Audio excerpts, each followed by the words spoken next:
Well, hey, this is Andy Ogles coming at you with Restoring the Republic episode 16.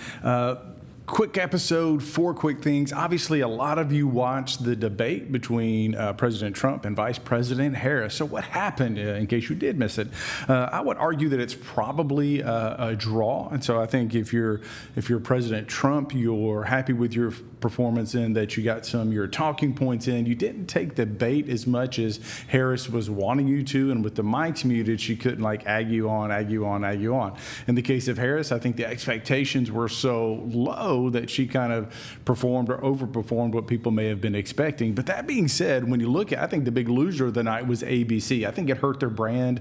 It was certainly a 2-on-1 debate. So one of the moderators, and of course Harris against Trump, and one might argue that it was really a 3-on-1. I mean, I think they fact-checked Trump 5 times during the debate, but yet they didn't do that to Harris when we know she made some misstatements. So that's one of those things. So what happens from here? I don't think it really changes much. I think it was a draw, perhaps. I mean, if I were going to say who won, I would give the performance to Trump. But that being said, I realize as a Trump supporter, as a MAGA supporter, maybe a little biased in that assessment. But that being said, I don't think it moves the needle. I think if you're in Trump's camp or leaning Trump, you still are. And if you're in the Harris camp or leaning that way, you probably still are. This ultimately is going to come down to just a handful of states. You got Wisconsin, Michigan, Pennsylvania, and Georgia, and perhaps Arizona. Currently, President Trump is leading in 3 of those 5. So that means his path, as we look forward to what happens in November, then ultimately sworn in January, is a little easier today, but that can change over time. And one of those things that could change it would be what we do with the CR, what happens with the Omni, and of course, voter turnout. But we won't talk about that today. So 3 of the other things. I had an amendment that passed. It was my 59th piece of legislation to pass the House of Representatives. It was regarding Taiwan and allow their full participation in the World Health Organization. Now, I don't have a lot of regard for the WHO. I think we should ignore it, quite frankly.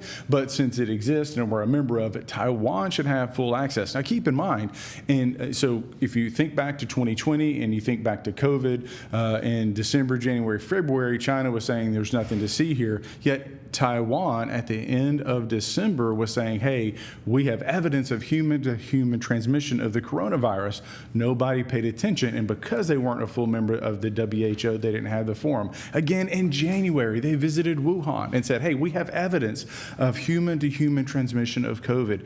Nobody listened. China covered it up. Literally at the same time that Taiwan is warning of this, China is saying there's no evidence of human-to-human transmission. Of course, the rest is history. So we lost valuable weeks because Taiwan was not a participant in the WHO, and until unknown how many lives were lost or could have been saved had we had a little more advanced warning, perhaps figuring out where it came from sooner, et cetera, et cetera. And so all of those unknowns, China's complicit. China for too long has been really kind of pushing the needle as to, in some cases, our own foreign policy, but restricting Taiwan's. And so this, it passed unanimously, which is kind of unheard of. So it was 403-0, and it actually reverses Democrat policy to this date. So that was, again, surprising for me.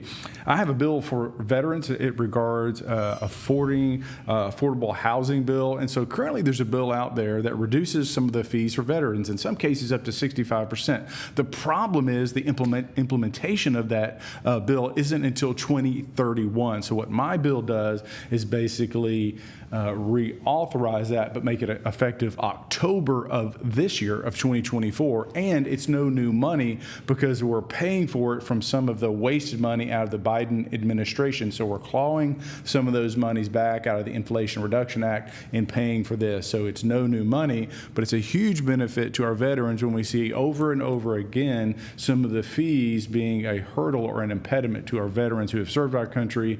Obviously, especially if you're starting enlisted, you're not making a lot of money, and so this will create opportunity for our veterans who have served us to pursue that American dream. And then lastly, all right, what's happening with the CR and the SAVE Act? Okay, so what is the SAVE Act? The SAVE Act pertains to our elections and forcing states to get illegals off of their rolls. And so what we've seen, so there was a sampling in Texas. They did a sample of 6,500 non-citizens, and they found that 30% of those individuals had voting records. So how is it that a non-citizen, someone here is illegally, is voting in our elections? They shouldn't be able to. We've had indictments in various states where illegals have voted in our elections. So the continuing resolution puts spending through March and adds the SAVE Act, which forces states and prevents illegals from voting in our elections. And so what's significant about taking the spending to March versus, say, December?